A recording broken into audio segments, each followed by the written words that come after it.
This week, I'm pleased to be joined by Amichai Stein, who is the diplomatic correspondent for Khan, which is Israel's national broadcaster. Amichai, welcome. Thank you for having me.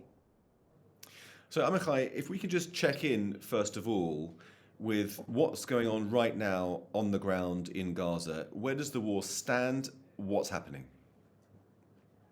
So there are two kinds of war right now in Gaza. The first one is, let's say, phase two, a major phase, the major ground phase, which is taking part in Rafah right now. So Israel is going bit by bit inside Rafah, which is in the southern border, taking out tunnels, taking out places of terror, killing terrorists. This is still belongs to the phase two, the major ground offensive.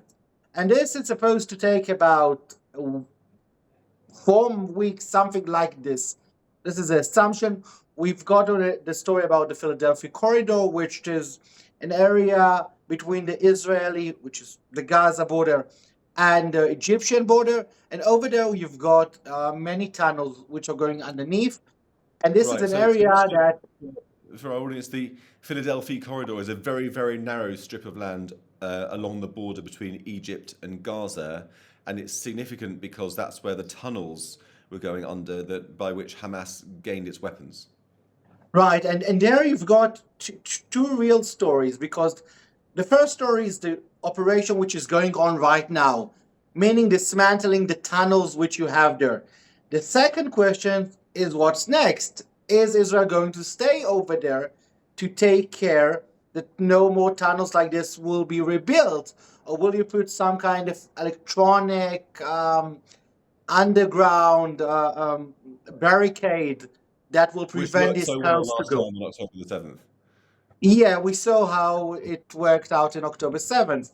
So there's many questions on this Philadelphia corridor which are not related to the current operation, but to the future operation. What's going on over there in the next months and years? Will Israel stay there? Will you build an obstacle? So this is let's say... We've got the Israeli army pushing along the Philadelphia corridor and dismantling terrorist... It's a very different operation, like you said, because it's much more slower than what we saw in Khan Yunis or in northern Gaza, because we know how delicate the Rafah story is when it comes to the US or the UK or to other countries about the civilians over there. So the operation over there is much more smaller. The details we're getting about the operation, at least the details we can say publicly about it, are much more vague, again, because Rafah is so delicate when you look at the international community. Again, but the death toll has been much, much lower, hasn't it, than previously? Like much, much lower. In Rafah, yeah, much, much, much lower. And more than that, no one expected more than 1 million Palestinians to leave Rafah only because the Israeli tanks will go a bit inside. And that's what exactly happened. The Americans always said, listen, your evacuation plan will take months. It's not relevant. And at the end, a few Israeli tanks went in Rafah, and everyone, more than 1 million, not everyone, more than 1 million evacuated. So, but it's a different operation, is a different way of operation right now. Right, and we saw I get the feeling that President Biden says everything because of the election in November. There's all of his statements are calibrated for that, but nonetheless, he did say yesterday, didn't he, that the Rafah operation was actually in line with what he would have wanted, and it wasn't a large-scale assault that he's been protesting about for so long. So we've got the Philadelphia corridor operation, which is ongoing, and there's other operations in Rafah as well, aren't there? There's also the story about, by the way, the Rafah border crossing, which is the main crossing between Egypt, let's say the only crossing, or official crossing, between Egypt and Israel. Right now, the moment Israel entered the Rafah border crossing, the Egyptians stopped the operations over there. And the US is trying to convince and pressure to restart what's going on over there, again, because it's so critical, this border crossing, because it's the only, let's say, viable border crossing between Gaza and the world, because Israel doesn't and won't allow Gazans to go back into Israel, probably. So that's the only story. But the question is, who will operate it?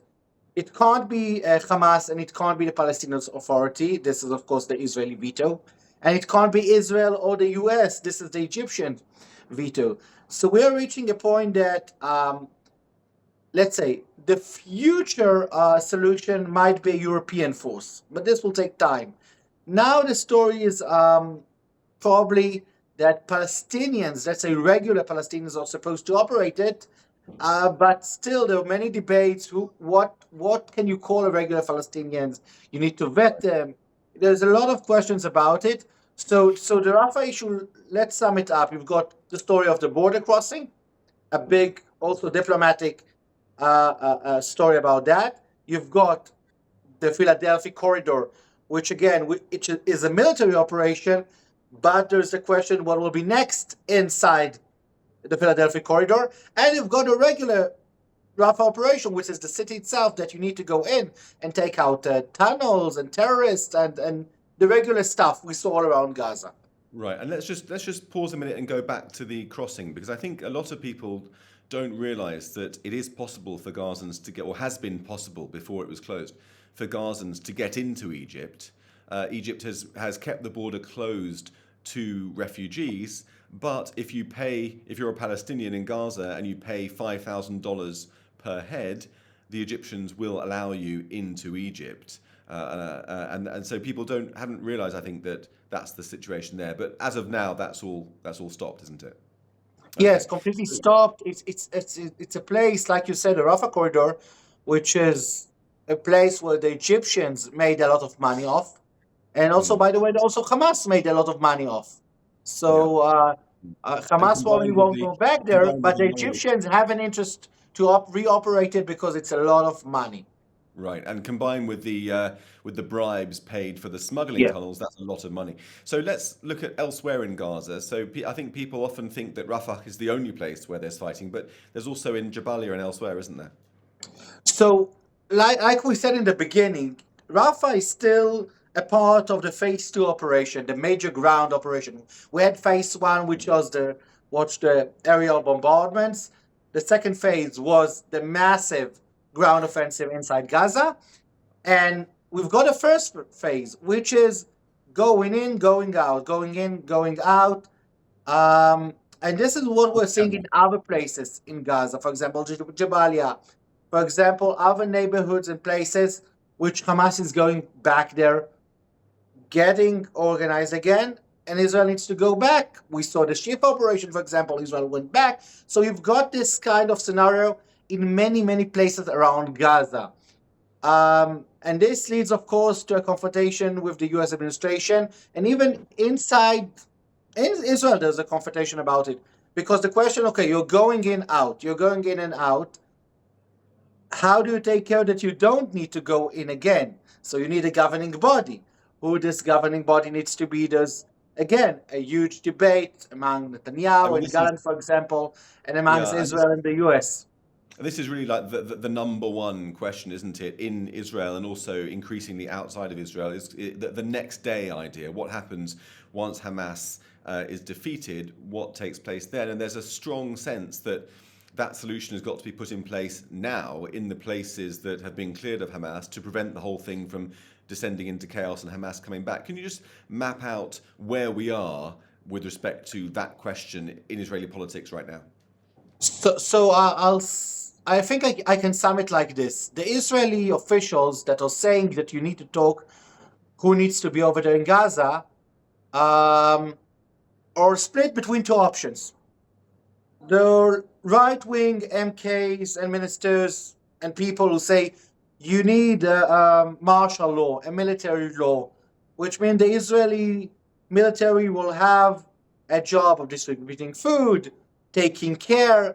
I don't think anyone is thinking that Israel will start operating over the schools or but maybe, fixing the sewage, for example. But there are some people in Israel that think this is the solution that needs to be right now, again, because we don't want to give it to anybody else, because we can't trust anybody else, and we need freedom of operation inside Gaza. Okay, so that's one idea. The second idea is that you need to find something Palestinian which can rule it. But again, it can't be Hamas. It can't be, at least from the coalition point of view and from Gantz's even point of view, it cannot be the Palestinian Authority. And by the way, also some Arab countries don't really like the idea that the PA will rule Gaza. They don't really trust they have the capabilities to do it. They're telling them, you don't rule Ramallah, so you want to rule Gaza. But this idea of finding some Palestinian body which can take care is really like finding a unicorn, because up until now, 8 months into the war, we are not seeing any substantive progress on it. I mean, there's the idea, for example, they tried a tribe in Gaza, for example, a few months ago, which will distribute the food, completely failed. They're trying many ideas which are not gaining ground, because at the moment, Israel, for example, is refusing to give them weapons, because they're saying, we won't arm you. But Hamas has weapons. So when a group that Israel wants to rule goes into confrontation with Hamas, you know who is going to lose. So it's a very vague idea. You know, for example, Gallant presented to the cabinet an idea that there will be some kind of, again, a Palestinian or civilian company that will go and distribute food, an Israeli IDF will protect them. And I hear from, again, also Europe and also from the US, a lot of eyebrows are going up around this idea. They don't really see it happening, again, because the main issue, even if you give them IDF, for example, IDF protection, so they will be seen as people who are cooperating with the IDF. And then again, they won't get the trust. So it's a very problematic. That's why I called it a unicorn, because it's something many politicians and military officials are talking about, but it hasn't been invented yet. That's the story. And we had a story. And it's important, by the way, to say that all these conversation about Arab countries going in, for example, maybe a multi-country force, from UAE, Saudis, Egyptians, many countries being thrown up on as options, won't happen until Hamas is gone. Because the last thing these countries will want to be stuck in Gaza when Israel and Hamas start shooting at one another. Right. So let's dig into that a little bit more then. So, I mean, there was a story that was actually in the British press recently about one of the powerful Gaza clans who was being secretly prepared by Israelis to take over from Hamas, and Hamas entered their compound and beheaded them, and so that was the end of that idea, which just shows how difficult this is. But can you just outline why it is that the Palestinian Authority is seen as a non-option by the Israeli government? Can you repeat the question? I'm sorry, something went dead. I didn't hear the question. What's the problem? Yeah, so why is it why is it that the Israeli government does not accept the Palestinian Authority to govern Gaza? Again, this, like everything, splits into two reasons. There's the practical reason, which I'm hearing from some people, that if you allow the Palestinians to go back to Gaza, then eventually this is the two-state solution. It allows it to go further and further, meaning these people from the right, of course, say this, that if you allow the PA to rule Gaza, it advances the two-state solution, because here you got the two parts, again, reattached together. But more than that, I think, and this is not only from the right you can hear, also from central voters in Israel, and even people from the left, there's not much big trust in the PA capabilities of ruling as, let's say, I'm not talking about democratic state, but a state which has no terror, has no incitement against Israelis, because we know what's going on in the West Bank. Exactly. So many Israelis are saying, okay, this is not exactly the body we should again give power to rule Gaza. And I think this idea that the PA cannot rule Gaza is quite, I won't say consensus because it's impossible to find an Israel consensus. But I think it's a 70-80% consensus in Israel. Okay, again, because when you ask yourself, let's look at what's happening in the West Bank. Why should they do a better job in Gaza? And I can tell you more than that. You saw this week, I'll get credit to Barat Ravid from Axios, which published it. I managed to confirm it too, that about a month ago, there was a meeting of foreign ministers in Saudi Arabia, including Blinken. And at some point, the UAE foreign minister shouted at Abbas, senior advisor, you're like the 40 robbers, meaning there's so much corruption in the PA. You're not the body that can rule anything. And remember, these countries at the end, let's say the PA gets control in Gaza, okay? These countries, the UAE and the Saudis, are the countries who are supposed to bring money. You don't want Qatar again to do it. So they're saying, this is not a body we want to give millions. You know, one official told me that UAE gave the PA, I think, about $20 billion in the last years. And then comes the question, do we want to reinvest in this kind of thing? The answer is no. So again, it's also an Israeli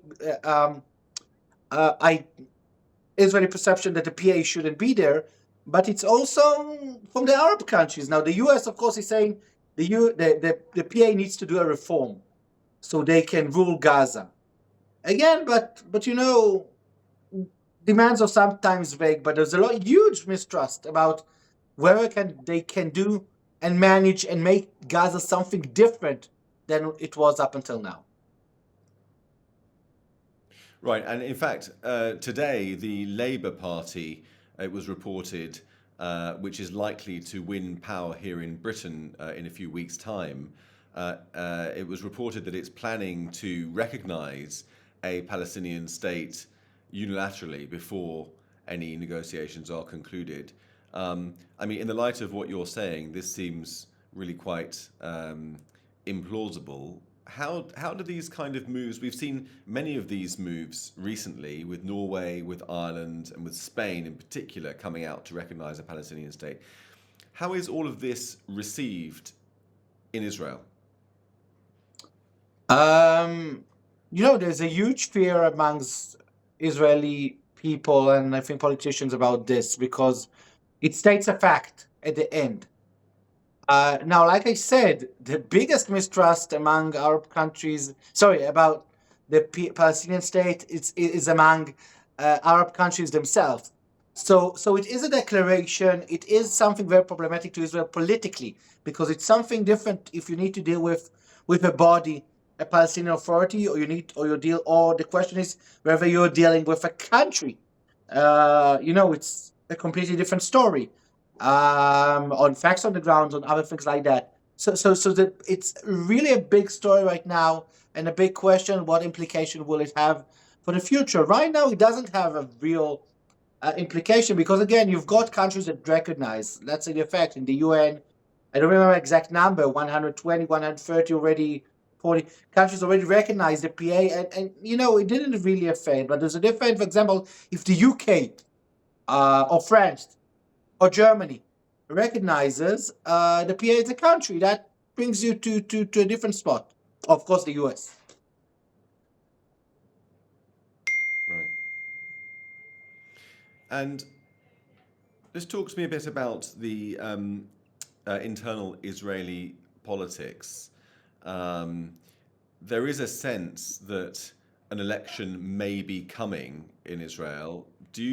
How does that look to you now? Do you think that's likely? And if so, how would that happen?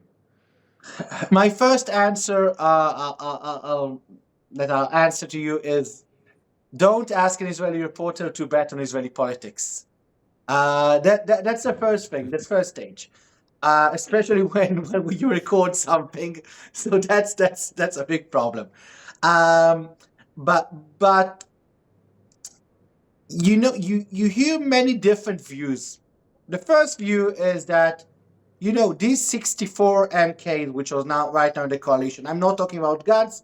Let's assume Gantz is leaving. Okay, that's probably again it will happen unless we have a big surprise. That's what we're getting briefing. So let's say we have these 64 right wing ultra orthodox MKs together. They have all the interest to stay along until the next election because they know they will inform the next government. Okay, they know that. Okay, there's of course two scenarios. They can win the next election, but if they don't win, they probably won't be there. So that's A. So they have the complete interest to stay together until the end. But there's always politics and always situations. So the first issue right now is a possibility of a hostage deal, which Smotrich and Ben Gvir say that if Netanyahu accepts the hostage deal, then they will quit government. The second threat on Netanyahu's coalition comes from the ultra-Orthodox, which are saying that if there will be a recruitment bill that demands too much ultra-Orthodox to join the army, then they will quit the government. So, and by the way, on the other side, there are MKs who say that if the recruitment bill will be too light, then they will vote against it. So these are the main two issues. Now, so again, this is the facts. Let's stop here, and then I'll say about the scenarios I'm hearing. Again, no one knows. Netanyahu always decides on his own. You can't estimate what he'll do. But people told me if he feels, for example, that the ultra-Orthodox might bring him to early election because of the recruitment law, he might prefer that the early elections will be because of a hostage deal.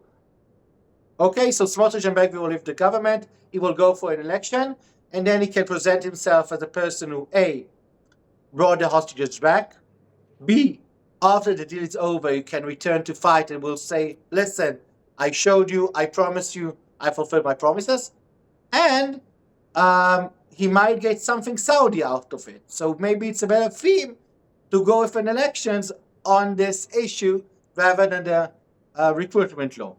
But again, these are all completely speculations right now. I'm really saying I may hear many things, many stuff, but no one knows exactly what will happen on these main two issues. No one knows what the Supreme Court will rule about the recruitment law, about the draft law, and no one knows how will the hostage deal be if Hamas says yes at all. So there are many question marks that will lead to more question marks about the future of the political system in Israel. But like I said at the beginning, if you ask them, what should be your strategy, what they always told you is that those 64, they don't have a reason to leave one another. Right. And the other significant event coming up in November is the US elections. How do you think this factors into Israeli decision-making and politics right now with respect to who remains in power or takes power in Israel? I don't think it affects the question who will stay in power, but I do think, at least some people think, it affects Netanyahu way of thinking. Because, for example, if he thinks maybe that if he can drag, for example, the northern issue, okay, up until Trump is reelected, then maybe Trump will allow Netanyahu things that Biden isn't doing, or he wouldn't fear maybe to start an operation over there, fearing our arms embargo and things like that. Also, maybe the Gaza war, or maybe thinks that if he goes to an election with to an Israeli elections where Trump is elected, he can always say, you remember what I got from him in the last term, that's why you should choose me. And he will, of course, say the quote, or bring the quote for Trump saying, "I don't think that the Palestinian state is a good idea."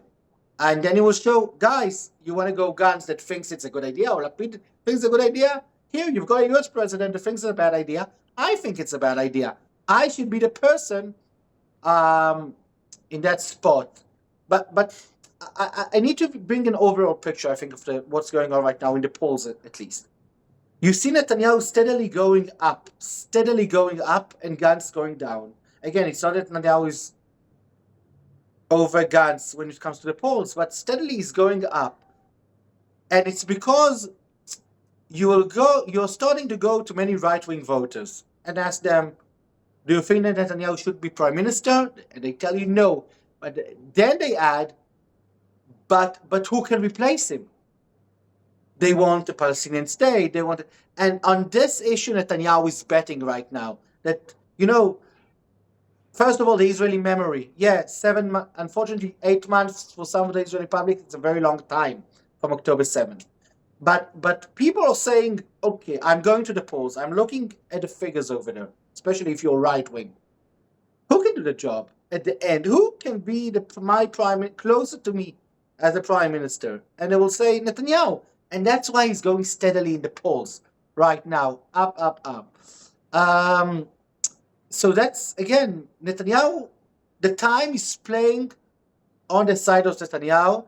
That's why I think, by the way, also he's not too enthusiastic of going to a war in Lebanon, because let's say the truth, a 2 weeks, 3 weeks war with Hezbollah will be massive destruction here in Israel, huge civilian disruption. And people will say, oh, okay, he's bad. So this plays. Let's talk about Hezbollah and Lebanon in a moment. I just wanted to put one other thing to you first about Netanyahu staying in power. That there is this idea that's very popular around the world that Netanyahu is making the war longer so that he can stay in power for longer, and not taking a hostage deal and trying to continue it so that for his own political gain. Do you think there's any truth in that? I don't want to think it's the truth. That's the truth. I can say, for example, now you get a feeling, for example, that Netanyahu would take the hostage deal if it was up to him. Again, the Israeli offer for the hostage deal, again, without the ending of the war, he would have taken it. What happened if he really feels that Smotrich and Ben Gvir will leave the government if he takes it? I don't know what to tell you. But the feeling right now, and this is, for example, a test. If Hamas says yes to a deal without the end of the war, then Netanyahu will have a test. So this is an example that something he wants and he thinks is a good idea, because he also can close up other stuff. But again, the political questions comes to mind. I don't know if the dragging, there's a big question, why was Rafah delayed? Why did it took 2-3 months? I think, Netanyahu likes to delay stuff. That's known. But I don't want to think that he did it to drag on his current position as Prime Minister. I see. Okay, well, let's just finish by talking about Lebanon and Hezbollah, because I think that it's one part of the war which goes unreported here a lot of the time. People, you've got tens of thousands of Israelis displaced from the north, living in hotels funded by the government in the south. The north has become almost uninhabitable, and it was set on fire by Hezbollah attacks over the last few days for a couple of days before it was brought under control. People are still being killed there as well. We saw with that strike on a football game just the other day there in the north. It seems to me, watching from afar, that there is an increasing demand, particularly on the Israeli right, for a security operation, i.e. Not only from the right, by the way, there's also from the opposition. But I think the main thing people should understand, Israel will not start a second front with Lebanon until the Rafah operation is done. Okay, you won't able to focus on 2 fronts, so this leaves us for another month at least. Okay, Again, let's not get too much to other military stuff, but this is, again, the main way of thinking right here.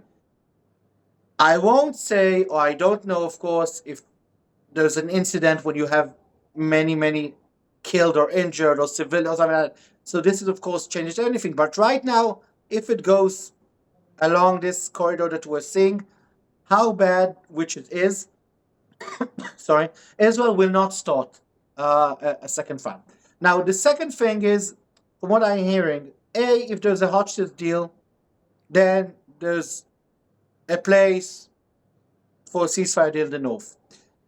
The second way of thinking of the diplomats also, Ceasefire deal in the north. if there's a ceasefire in Gaza, the idea is that also Hezbollah will stop firing, and then you can reach a settlement in the north. Right. The second idea is that when Rafah ends, and then Israel declares the big war over, like we said, phase 2 over. There's phase 3, but phase 3 was okay. That's another option.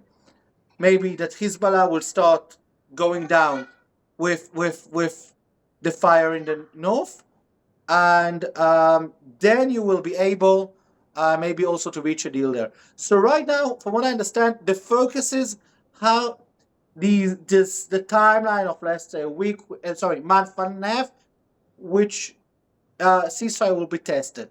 If it will fail, yeah, then we might need to go to phase 2 in the Lebanon, which is a different war. What's very fascinating from what you've said is that after October the 7th, October the 7th represented the destruction of the concept, the security concept, which was that Hamas, Hezbollah could be contained and without and retaining, gaining peace for Israel, but containing the threats on the other side of the border. And October the 7th, of course, destroyed that idea, and it brought Israelis to this realization that you cannot live with a genocidal enemy just across the border. They've got to be defeated. But now what you're talking about sounds like the ultimate goal would be another deal with Hezbollah rather than the destruction of Hezbollah. It feels as if the immediate lesson of October the 7th is fading a little bit with the increasing death toll and international pressure. Is that correct? Yes, but I'll say two things. Sorry. When you start a war that neither side is surprised of, the way this war is going will probably go much more worse than you can expect, because Hezbollah is preparing, Israel is preparing for months. Okay, that's one thing. The second thing is, again, any devastating war will probably end with some kind of deal. And again, the question is right now, and the overall question, by the way, is of course that Lebanon is a different story than Gaza. You've got their enacting government. You've got their tens of thousands of foreign citizens. Okay, it's a completely different war. And to go to a war, I think that's the feeling amongst many Israelis. Sorry, I'll say differently. Amongst many of the decision makers, to go to a war that you didn't really prepared for it, it's gonna be bad. And the second thing is, you hear the public demand for a war. The story is the Israeli public don't really understand the consequences of this war. No one is imagining how will it look like with 3,000 rockets a day, where the Iron Dome missile defense system are mainly on strategical site, and because we used to live under Iron Dome, but Iron Dome protects us. Okay, so the idea is nothing can hit. No one can imagine. I think no Israeli imagined. And no one is prepared for 2-3 weeks war that maybe you need to store food or things like that, or water and electricity shortage or thing.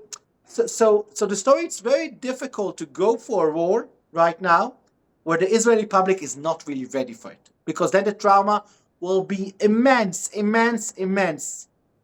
And I'm not talking about the physical or the physical of the buildings damage. I'm talking about the feeling as Israelis. Right, and we saw just a couple of days ago Hezbollah striking an Iron Dome missile battery and publicizing that. So it just goes to show that, I mean, Hezbollah, unlike Hamas, Hezbollah has precision munitions where they can guide towards particular targets, making it a much more dangerous foe. So the last question for you.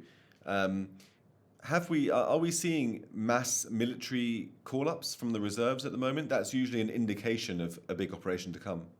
No, we're not seeing anything like this. I know there was a headline that Israel has approved the recruitment of 1,000 soldiers, but it's not. It's something that has to be done regularly. It's not doesn't mean anything. Like someone said, when you will start seeing tanks movers on the ground towards the north, then you might get the indication something is happening. But right now, we're not there yet. So for now, an uneasy quiet reigns. Yes. If you call it a quiet, in the new world, it's a quiet. Okay, Amichai Stein, thank you so much for joining us, and I Thank hope you that very much. Also, come back again soon to update us. I hope I get good news. Thank you, Amichai.